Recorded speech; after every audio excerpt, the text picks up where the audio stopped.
இந்த இடம் தர வாடகைக்கு விடப்படும்.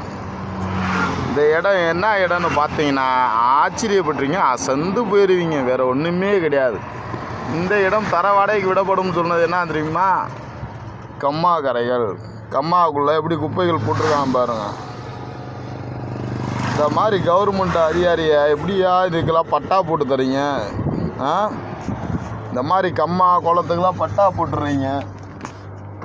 நடுவில் ஹைவேஸ் வந்துருச்சான், ரோட்டு ஓரத்தில் ஹைவேஸ் வந்திருக்கு. இதனால் என்ன ஆகுது? இதான் வளர்ச்சி. ஹைவேஸ் வந்துருச்சுன்னு வச்சுக்கோங்களேன், சுற்றி இருக்க கம்மா கலத்தெல்லாம் ஃப்ளாட்டு போட்டு விற்கலாம்.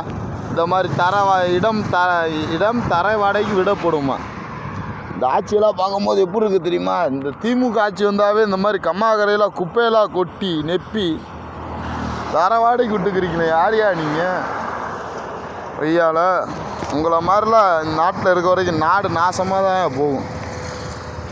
அந்த பக்கம் ஒரு கம்மா இருக்குது, அதை பார்த்தீங்கன்னா மண்ணை போட்டு மெத்திக்கிருக்காங்க பார்த்தீங்களா? இந்த இடம் எங்கேயும் இல்லை. நம்ம விருதுநகர் ரோடை கொஞ்சம் தாண்டி வந்தீங்கன்னா இந்த இடம் தர வாடகைக்கு விடப்படும். பார்த்துங்க மேடம், பார்த்துங்க சார். இந்த இடம் தான், வேறு எந்த இடமும் இல்லை. தர வாடகைக்கு விடுறப்போட இடம் இந்த இடம் மட்டும்தான், பார்த்து கொள்ளுங்கள். ஓகேவா? வணக்கம் நண்பர்களே. இந்த மாதிரி அநீதிகளுக்கு யாராச்சும் குரல் கொடுப்பீங்களா? குரல் கொடுத்தா ஒரு லைக் சப்போர்ட் பண்ணுங்கள்.